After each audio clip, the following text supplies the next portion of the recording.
Hello साथियों, आप सभी का मेरे चैनल पर स्वागत है। तो आज हम इंग्लिश का जो सीट देखने जा रहे हैं वह है seat number 18। Combined graduate level का सेट है ये, टीयर 1 का, आपके लिए, आपके एग्ज़ाम के लिए। तो चलिए शुरू करते हैं। तो पहला जो प्रश्न क्या है, पहला है यह है ईडीएम से। 4 ऑप्शन दिया हुआ है, इस 4 ऑप्शन में से आपको सही ऑप्शन चुनना है। तो पहला क्या है, action speaks louder than word, यानी इस इडियम्स का सही अर्थ ढूंढना आपको 4 ऑप्शन में से। तो इस इडियम्स का जो सही आंसर होगा, आपको ये सारे इडियम्स को यदि आप सोचिएगा मैं सेंस के अनुसार मानूँ, जैसे अगर action speak louder than word, जो वर्ड शब्द है उससे एक्शन प्रतिक्रिया जल्दी मतलब कि तेज होता है। जो वर्ड आप जो बोल रहे हैं और जो कर रहे हैं उसमें अंतर होता है। जो आप कर रहे हैं, जो बोल रहे हैं उससे ज़्यादा प्रभाव क्या होता है जो कर रहे हैं आपका। तो इसका सही आंसर क्या होगा, व्हाट यू डू, जो आपने किया वह बहुत मोर इम्पोर्टेंट है दैन किससे, व्हाट डू इससे, मतलब कथनी से ज़्यादा क्या बड़ा है तो करनी है, इसका अर्थ यही हुआ। तो इसका सही आंसर क्या होगा, ऑप्शन नंबर बी। इस तरह आप मार दे सकते हैं। तो बस आंसर पता कीजिए और आगे बढ़िए। चलिए आगे बढ़ते हैं दोस्त। अगला क्या है, select the correct active form of the given sentence. ये यहाँ आपको यह जो सेंटेंस दिया हुआ है पैसिव में दिया हुआ, इसका सही एक्टिव फॉर्म करना है। तो एक्टिव फॉर्म करने के लिए ऑप्शन की सहायता लीजिए। तो ऑप्शन में देखिए, क्रॉप वॉज एडवर्सली अफेक्टेड, बास लाया है तो यहाँ वास वेयर होना चाहिए, पास्ट में जाना चाहिए वर्ड, पास्ट वाला वर्ड जाना चाहिए यहाँ पर। सोचिए तो पास्ट वाला वर्ड कौन वाला जाएगा, तो यहाँ पर आपको देखना है। तो why the inadequate rainfall, active voice बनाना है तो बाई वाला ऑब्जेक्ट सब्जेक्ट का रूप ले लेता है। तो वाई द इनएडुकेट रेनफॉल किस में स्टार्ट है, द इनएडुकेट रेनफॉल इसमें नहीं स्टार्ट है, यानी यही वाला सही नहीं है। इनएडुकेट रेनफॉल इससे स्टार्ट है, इसमें भी है, इसमें क्रॉप है। तो इनएडुकेट रेनफॉल होना चाहिए, तो ये डी भी नहीं होगा आंसर, क्योंकि बाई वाला जो ऑब्जेक्ट है वह सब्जेक्ट बन जाएगा। तो इन एडुकेट रेनफॉल अब क्या है, वॉज एडवर्सली इफेक्टेड। तो एडवर्सली इफेक्टेड कौन सा सेंटेंस में, जो देखिए यहाँ क्या होता है, वॉस कब लगता है जब V2 रहेगा, तो वही चेंज होता है वॉस वेयर में। तो V2 किस में है, तो V2 देखिए यहाँ पर अफेक्टिंग है, यहाँ अफेक्टेड है, तो V2 कौन में है, तो अफेक्टेड है, क्योंकि ये ING वाला फॉर्म कभी भी बास वेयर में नहीं जाता है। जब भी रहेगा तो वहाँ पर क्या होगा, V2 रहना नेसेसरी है। तो V2 कौन सा है, ऑप्शन नंबर सी में। तो इसका सही आंसर क्या होगा साथी, यहाँ पर होगा the inadequate rainfall adversely effect the crop. तो चलिए आगे बढ़ते हैं। अगला जो वर्ड हमारा हुआ है क्या, पार्डन। पार्डन का एंटोनियम बताना है। तो पार्डन मतलब होता है माफ़ करना। तो मर्सी दया हो गया, काइंडनेस इसका सिनोनिम हो सकता है, और ग्रेस मतलब ये होता है दया करना, कृपा करना या दया करना। तो इसका सही एंटोनियम क्या होगा, पनिश हो जाएगा। एंटोनियम पनिश मतलब दंड देना, सजा देना। चलिए आगे बढ़ते हैं। अगला ये क्या है, जंबल वर्ड है, इसको सही से जाना है। तो देखिए यहाँ से एंड से तो शुरू नहीं होगा कोई भी सेंटेंस, या तो प्रोनाउंस होगा या नॉन वाले सेंटेंस होगा। तो थी क्या बोलते हैं, नॉन वाले सेंटेंस में प्रोनाउन वाला भी सेंटेंस शुरू होगा, यदि उसमें कोई नॉन नहीं आया होगा तो उस केस में हम प्रोनाउन का यूज़ करते हैं। लेकिन जनरली हम क्या करते हैं, या तो नॉन से स्टार्ट होने वाला सेंटेंस को हम खोजते हैं जो दिया हुआ है जंबल वर्ड उससे। तो देखते हैं पहला में क्या, अराउंड 4 बिल एंड वाला तो नहीं शुरू होगा। ये देखिए, the world water crisis is getting worse. तो यहाँ पर बोल रहा है world water crisis is getting worse, तो यानी बदतर हो रहा है। उससे पहले कुछ बताया हुआ कि क्यों हो रहा है, ये बताया हुआ तब ना उसके बाद हम बोलेंगे कि world water crisis is getting worse. तो इसके पहले ढूंढिए इट इज़ बिकॉज, तो इट प्रोनाउन इसके पहले कोई आया होगा, सब्जेक्ट आया होगा, इसके लिए इट आएगा, इट इज़ बिकॉज। तो इससे भी शुरू होने वाला, तो बी से स्टार्ट होने वाला देखिए, या इसे भी ऑप्शन में देखिए तो डी से स्टार्ट होने वाला था, सी से ऑप्शन स्टार्ट होने वाला था, तो सी से कभी होबे नहीं करेगा, डी वाला में सोच सकते थे। तो देखिए उसके बाद बी वाला ज़्यादा ऑप्शन है, तो इसमें देख सकते हैं बी वाला में। तो बी वाला में क्या था, पहला क्या था कि around 4 billion people in the world live in physically water square area. तो ये बोला, ये आंकड़ा दिखा रहा है कि 4 बिलियन लोग हैं क्या कर रहे हैं दुनिया में, वाटर क्राइसिस स्केयर एरिया में मतलब कि रह रहे हैं। तो यही हुआ इसका इंट्रोडक्टरी सेंटेंस, मतलब उसके बारे में बताया, मतलब कि जो सेंटेंस है, जो पैराग्राफ है, उसके बारे में ये इंट्रोडक्टरी कराया। तो 4 बिलियन ये बी से स्टार्ट होगा, तो बी के बाद अब क्या जाएगा, देखिए अगला बी, यहाँ पर आंकड़ा बता रहा है कि 4 बिलियन पीपल जो दुनिया में फिजिकली वाटर क्राइसिस है। और फिर देखिए डी आएगा कि ए आएगा, तो डी पढ़ते हैं और ए पढ़ते हैं। एंड इतना million 844 million don't have access to clean water close to home according to the latest report by क्या बाई वाटर हेड, इधर डी पढ़ते हैं। तो world water crisis is getting verse.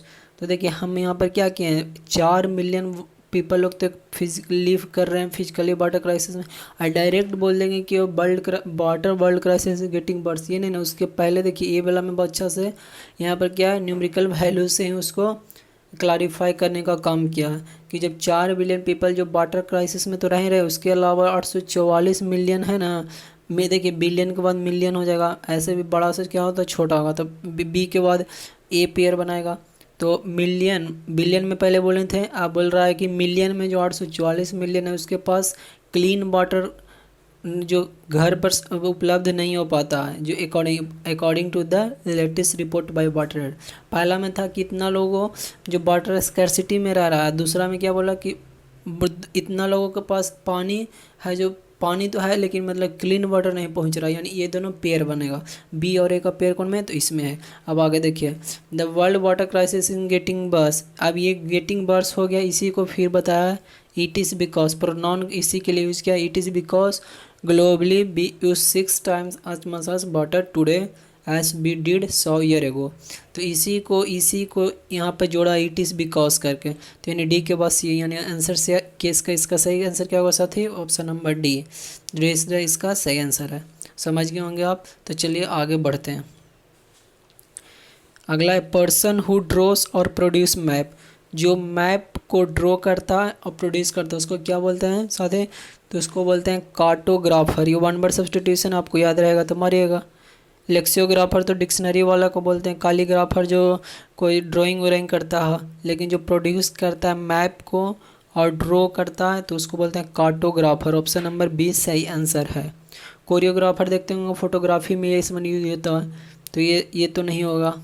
आगे देखते हैं 6ठा number, a cylinder container, cylinder का कंटेनर है, bulging out in the middle, traditionally made of wooden stave for keeping oil, beads etcetera. जो सिलेंडर कंटेनर है bulging out in the middle में, traditionally made of wooden steps for keeping oil, beer etcetera. 4 option दिया आपको ढूंढना है, तो इसका सही आंसर होगा बैरल। बैरल जानते होंगे, बैरल मतलब उसमें क्या होता है, सामान वामान रखा जाता है, बैरल सिलेंडर का आकार का होता है। तो आगे देखते हैं दोस्तों। अब ये सारे बड़ा बस्ट हुआ, वेल हुआ, ये सारे बीन डस्टबिन सुने होंगे तो ये उससे रिलेटेड है। बेल हुआ, ये अलग बड़ा हुआ, बोस्ट करना, तो इसका सही आंसर है बैरल। बैरल के साथ ही आगे बढ़ते हैं। अगला देखिए अगला है क्लोज टेस्ट। तो क्लोज टेस्ट को चलिए समझते हैं। देखिए eager to control the South Atlantic, cloze test करने का तरीका 1-2 बार पहले पढ़ लिया जाए सेंटेंस को, उसके बाद सूटेबल वर्ड को फिट किया जाए।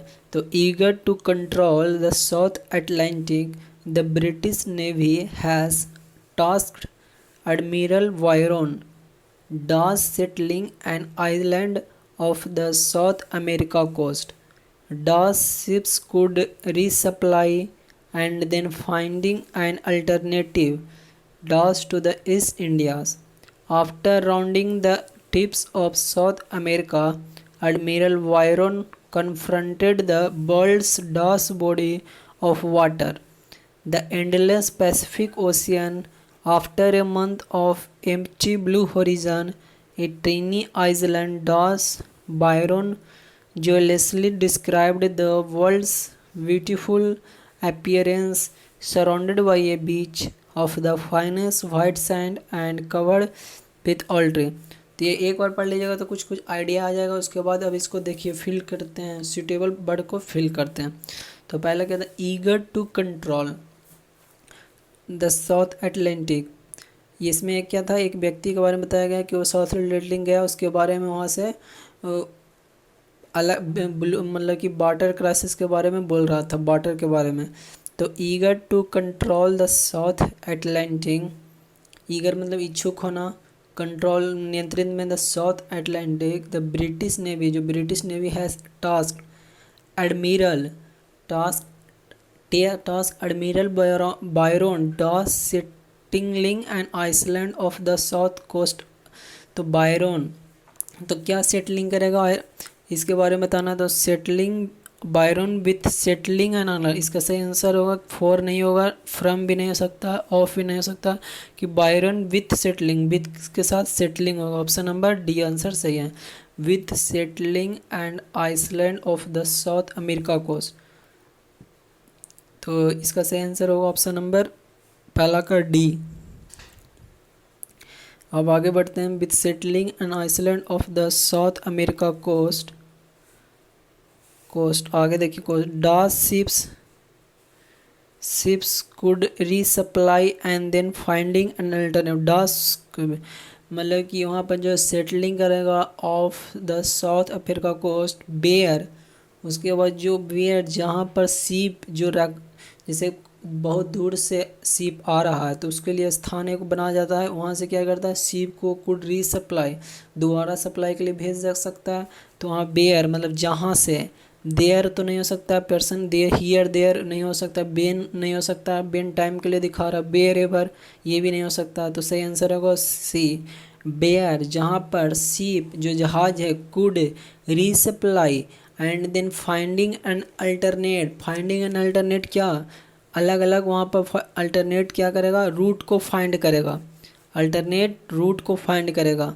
तो ऑप्शन नंबर 9 का क्या होगा, ए हो जाएगा आंसर, ऑप्शन नंबर ए, कि रूट को अलग अलग फाइंड करेगा।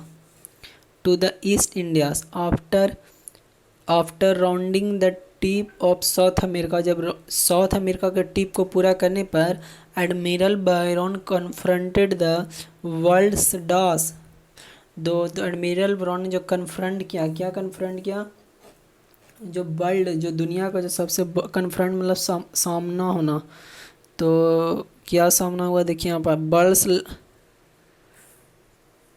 तो यहाँ पर क्या होगा, वर्ल्ड्स लार्जेस्ट, जो वर्ल्ड्स लार्जेस्ट हो जाएगा, ऑप्शन नंबर इसका क्या होगा, ऑप्शन नंबर डी हो जाएगा, लार्ज, जो वर्ल्ड्स लार्जेस्ट है, यहाँ पर थोड़ा बढ़िया से देख लीजिएगा कि जो world's largest body of water the endless Pacific Ocean, आप पैसिफिक ओशियन, तो डी इसमें क्या होगा, लार्जेस्ट हो जाएगा, वर्ल्ड्स अपोस्ट्रोफिस मतलब कि बॉडी, ये बॉडी नाउन हुआ तो उसके लिए एडजेक्टिव आएगा तो लार्जेस्ट हो जाएगा।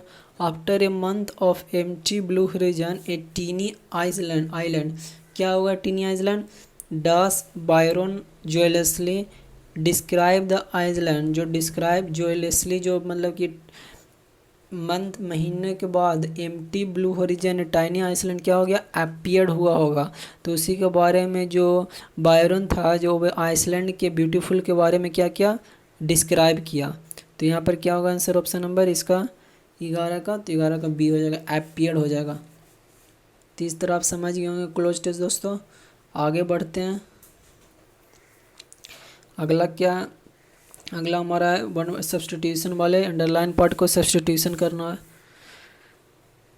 तो देखिए यहाँ पर क्या, इफ़ कंडीशनल है, I subject have money, if I have money I purchase this house. तो इफ़ आई हैव मनी मतलब कि क्या क्या फ्यूचर का कंडीशनल का बात बता रही है, यानी फ्यूचर में जाएगा। इफ़ आई हैव मनी तो आई विल परचेस हो जाएगा, डी ऑप्शन नंबर डी इसका सही आंसर है। आगे बढ़ते हैं, पुल समवन लेग्स मतलब किसी का टांग खींचना, तो इसका मतलब क्या होगा, उसके साथ जोक करना, joke with someone. Pull someone leg मतलब किसी पर उपहास उड़ाना बोल सकते हैं अभी। तो ऑप्शन नंबर बी सही आंसर है। अगला है 14 नंबर में, a number of Indian goods, जो नंबर है संख्या बता रहा है, number of Indian goods face a डस competition from Chinese good in terms of price and looks. तो जो नंबर ऑफ इंडियन गुड्स क्या फेस कर रहा है दोस्तों, तो number of in fierce, fierce competition, competition कैसा होता है दोस्तों, fierce competition, competition with Chinese from Chinese good in terms of price के टर्म्स में और लुक्स के दिखावट के टर्म में। तो इसका सही आंसर होगा 14 का सी, फियर्स। एंग्री हो गया गुस्सा के सेंस में, बोल्ड हो गया, पावरफुल हो गया, मजबूत हो गया, तो यहाँ फियर्स कर रहा। चलिए आगे बढ़ते हैं दोस्तों, अगला अगला देखते हैं। अगला फिर से वही कैंडरलाइन पार्ट को आपको सब्स्टिट्यूट करना है। She read that novel since she got up in the morning. She reads novel, क्यों नोवेल पढ़े, क्योंकि वह सुबह सुबह जागे। तो she has been reading that novel, she has been reading that novel क्योंकि सी गोट अप, मतलब कि वो नोवेल पढ़ रहे। She has been reading, present perfect continuous. तो इसका आंसर सही होगा ऑप्शन नंबर बी। आगे देखते हैं 16 में क्या है, many items made of ivory. Ivory बोलते हैं दाती, हाथी को जो दाते उसको बोलते हैं। Where does from a dealer in antiques by the custom authority at Delhi report. तो many items made of ivory, ivory क्या हो गया, अप्रोप्रिएट मतलब क्या होता है दोस्तों, तो अप्रोप्रिएट मतलब जबरदस्ती हथियार लेना, अप्रोप्रिएट मतलब ज़बरदस्ती हथियार लेना। कन्फिसिकेट मतलब क्या होता है, और या सीज बोल सकते हैं, इसको जब्त करना होता है। हाईजेक्ट मतलब जानते हैं, हाईजेक्ट कर लेता है एरोप्लेन को। एनेक्स्ट हो जाएगा क्या, एनेक्स मतलब किसी भूभाग पर कब्जा करके अपने स्थान में मिला लेना, उसको बोलते हैं एनेक्स्ट।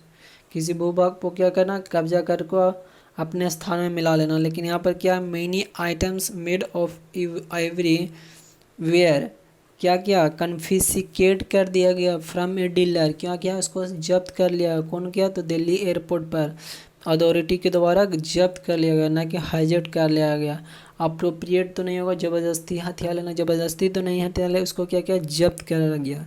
नेक्स्ट मतलब होता है किसी भूभाग पर कब्जा करके अपने स्थान में मिलाना, मतलब कि कोई ज़मीन है उसको, सर जैसे देखिए राजा रजवाड़े लोग क्या करता था पहले, कि कोई आपका जो छोटे छोटे जो वंश है उसको क्या करता था, अपने में अपने जो अपना जो वंश, अपना जो राज जो का शासन था उसको क्षेत्र में अपने में मिला लेता था, छोटे छोटा को बड़ा राजा। तो ये तो नहीं हो रहा है, यहाँ पर क्या करा, उसको जब्त करा। क्या कौन करा, तो दिल्ली एयरपोर्ट पर अथॉरिटी के द्वारा। तो इसका सही आंसर होगा ऑप्शन नंबर बी।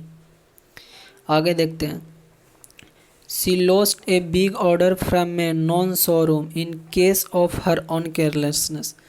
तो she lost her big order from a known showroom in case नहीं होगा, इन केस क्योंकि यहाँ पर कारण बता रहा है कि वो क्यों लॉस कर दिया बिग ऑर्डर को शोरूम को, काहे कि होगा कि ऑन केयरलेस नहीं गया, बिकॉज होगा। इन केस यहाँ पर गलत है, यही गलत है। आगे देखते हैं दोस्तों, पर अगला जो बड़ा है हमारा साइनोनिम चुनना है। इनेप्ट, इनेप्ट मतलब क्या होता है दोस्तों साथियों, इनेप्ट मतलब होता है अकुशल, अकुशल। इसको आपको अकुशल साइनोनिम चुनना है। कैपेबल मतलब क्षमता होता है, फिट मतलब स्ट्रांग मतलब मजबूत, यानी ये सारे फिट होना क्षमता के इन सेंस में है। लेकिन इसका सही आंसर होगा साइनोनिम क्लमसी। क्लमसी मतलब भी क्या होता है, अकुशल। कैपेबल मतलब कि कुशलता के सेंस में होगा, स्ट्रांग हुआ, एंटोनियम ये सारे फिट एंटोनियम होगा। तो इसका सही आंसर साइनोनिम होगा क्लमसी। अगला बड़ा है, आपको रॉन्गली स्पेल्ड चुनना है कि कौन सा रॉन्गली स्पेल्ड है। तो देखिए 19 में एक्सचेंज, EXE चेंज, एक्सचेंज सही है, EXCR सही है, EXCLM सही, लेकिन एक्सिट करना गलत है, EXIT एक्सिट। तो इसका सही आंसर होगा option number D, EXIT exit करना। ये आंसर गलत है। आगे देखते हैं साथ ही, अगला इन आर्टिकुलेट साइनोनिम इसका भी चुनना है। इन आर्टिकुलेट मतलब क्या होता है दोस्तों, अस्पष्ट होता है। क्या होता है, अस्पष्ट होता है। तो इसका सिनोनिम सही चुनना। तो इन आर्टिकुलेट का फ्लुएंट मतलब होता है क्या, फ्लुएंट स्पीकर है आप, मतलब कि कुछ बहुत अच्छे से बोल लेते हैं, फ्लुएंट है। और ये वाला इलोक्वेंट मतलब कुशल वक्ता है। इलोक्वेंट मतलब किसको बोलते हैं, जो अच्छे से बोलता है, जैसे मोदी जी को बोल सकते हैं ही से एलिवेंट लीडर, ही से एलिवेंट पर्सन बोल सकते हैं। तो यहाँ पर तो फिल इनआर्टिकुलेट मतलब अस्पष्ट होता है, तो इसका सही आंसर तो इलोक्वेंट तो नहीं होगा, फ्लुएंट भी नहीं हो सकता। ये सारे पॉजिटिव सेंस में जा रहा है कि वो अच्छे से बोल लेते हैं। लेकिन इनकोहेरेंट का मतलब होता है अस्पष्ट। इनकोहेरेंट का मतलब क्या होता है, अस्पष्ट। इनवेटेबल का मतलब होता है जिसे टाला ना जा सके। इसको मतलब क्या होता है, जिसे टाला ना जा सके। कोई कार्य है उसको हम लोग टाल नहीं सकते हैं। जैसे हम बोले कि कोई व्यक्ति को बोले ना कि ये कार्य करना, तो वो बोलेगा कि मेरे इसके लिए आज हम इसे कर ही सकते हैं, मतलब इसको टाल नहीं सकते हैं। समय को टाल नहीं सकते हैं क्योंकि हमेशा अपने चलते रहता है। तो इसका तो सेंस नहीं मिल रहा है, इसलिए इनआर्टिकुलेट का सही आंसर होगा option number D, incoherent. Incoherent मतलब क्या होता है साथी, अस्पष्ट होता है। तो आगे देखते हैं साथी। अगला 21 में क्या है, select the correct passive form of the given sentence. Passive बनाना है। Please show me my son's mathematics book. तो देखिए please show me my son's mathematics book, इसका पैसिव बताना है। तो मैथमेटिक्स बुक्स हो गया। प्लीज़ यहाँ पर प्लीज़ के सेंस में लगा रहा है, तो देखिए यहाँ सही आंसर आई विल तो नहीं लग सकता, फ्यूचर का बात हो गया। माई सन मैथमेटिक बास, तो वास का यहाँ पास्ट का तो सेंस नहीं है। बी सोन ये भी नहीं होगा। मे सोन द मैथमेटिक, तो यहाँ देखिए आई सब ये मी के लिए आई आया, तो माई सन तो आई तो नहीं आया, माई आई यहाँ पर माई मी के लिए आएगा। तो I may please be shown my son mathematics book, तो इसका सही आंसर होगा ऑप्शन नंबर बी, क्योंकि यहाँ पर फ्यूचर का था, यहाँ पर क्या था वाज पास्ट वाला था, तो ये तो नहीं होता। और लास्ट में क्या था, लास्ट में था कि यहाँ पर जो नोटबुक्स था, सन्स नोटबुक्स के बारे में नहीं बताया, सन्स के बारे में यहाँ पर छोड़ दिया गया था, तो इसलिए ये आंसर गलत था। आगे देखते हैं दोस्त,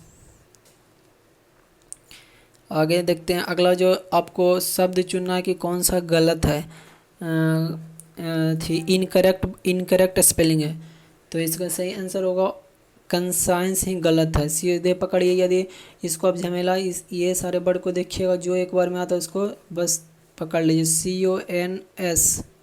CONSCIENC होता है, CONSCIENC होता है, CONSCI यहाँ पर हो जाएगा। COMMASSIN का मिशन होता है दोस्तों, कंपेरेबल होता है, कमिटी होता है, तो यही आंसर गलत है।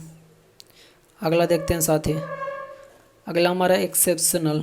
एक्सेप्शनल का एंटोनियम को ढूंढना है। तो एक्सेप्शनल मतलब क्या होता है, असाधारण। एक्सेप्शनल मतलब क्या होता है, असाधारण होता है। तो देखिए इसको ढूंढना है, क्या ढूंढना है, तो इसका ढूंढना है एंटोनियम ढूंढना है। अनकॉमन, कॉमन साधारण, असाधारण हो गया। अनथिंकेबल,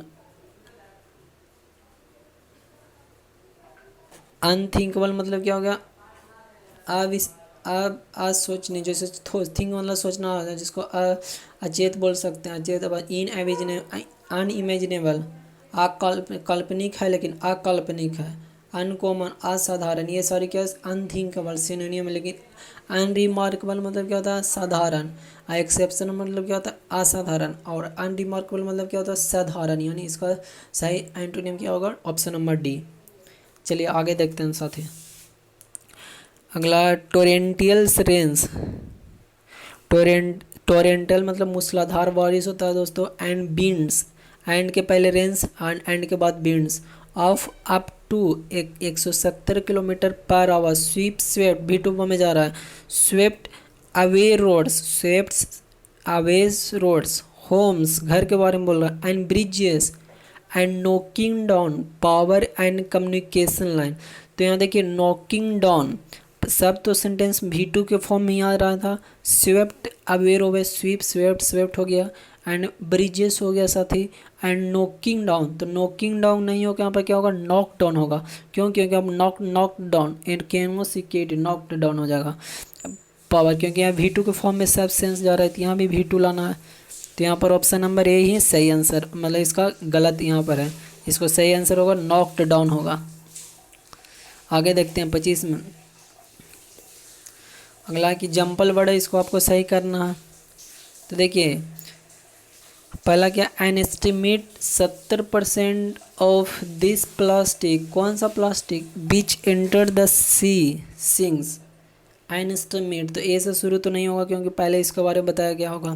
तो अगला देखिए क्या कहता है, this is a problem that stretch far beyond in India. This is the problem that stretches far beyond in India. तो कौन प्रॉब्लम, तो इसके बारे में पहले बताना। दिस मतलब कि ये क्या प्रोनाउन है, तो प्रोनाउन दिस प्रोनाउन वैसे जैसे बोलते राम इसे बॉय, दिस बॉय इस, तो दिस किसके लिए आया, राम के लिए आया था। यहाँ पर प्रोनाउन प्रोनाउन आया होगा, जैसे प्रोनाउन तो ही राम के लिए तो ही आएगा, लेकिन दिस भी प्रोनाउन है। तो ये जो दिस प्रोनाउन है इसके लिए भी कोई कोई नॉन आया होगा, तो इसीलिए ये तो पहले सेंटेंस नहीं हो सकता। अगला देखते हैं, 8 million tons of plastic ends up in the world's ocean every year causing damage to fragile ecosystem. तो ये इंट्रोडक्टरी सेंटेंस बोल रहा है, सी इंट्रोडक्टरी होगा, तो यहाँ तो ये से स्टार्ट हो रहा है, ये ए से, ये तो ये दोनों ऑप्शन गल गया, चला गया। अब ये दोनों के बारे में देखते हैं, 8 million tons of plastic ends up in the world's ocean every year. ये बता रहा है कि 8 million tons plastic ends up in world's ocean every year causing damage to fragile ecosystem. Introductory sentence हुआ, ये बता दिया। अब इसके बारे में क्या बोलेंगे, एंड एस्टिमेट। अब इसके बाद देखिए सी के बाद ये जाएगा कि डी जाएगा, अब ये देखना है। And much of it is not biodegradable. तो डायरेक्ट ये तो बोला कि प्लास्टिक जा रहा है यहाँ पर, ऐसे डैमेज हो रहा है इकोसिस्टम के, तो ये तो नहीं ना बताया कि और कहाँ जा रहा है। ये डायरेक्ट पॉइंट पर आ गया कि इसमें से बहुत सारे नॉट बायोडिग्रेडेबल है। तो देखिए डी वाला तो नहीं होगा। अब ये वाला पढ़ते हैं, तो ये वाला में क्या है, एन एस्टिमेट अनुमान है कि 70% ऑफ दिस प्लास्टिक, जो ये प्लास्टिक गया बीच इंटर द सी सिंग्स, डूब गया। एंड और उसके बाद देखिए बोला यही आएगा कि जो पहला में क्या था कि इतना 8 मिलियन टन्स प्लास्टिक है जो वर्ल्ड ओशियन में एवरी ईयर जा रहा है, उसमें से बोल रहा है कि जो 70% प्लास्टिक है इंटर द सी। और डी में क्या बोल रहा है, डायरेक्ट यदि सी के बाद डी जाते हैं तो बोलता है कि नॉन बायोडिग्रेडेबल नहीं है। ये ऑप्शन नंबर, इसका सही आंसर क्या होगा, ऑप्शन नंबर ए, CADV। तो ये सारे साथी था। तो वीडियो अच्छा लगता है, तरीका बढ़िया लगता है तो वीडियो को आप चैनल को सब्सक्राइब कर लें दोस्तों। तो चलिए दोस्तों आगे आप मिलते हैं।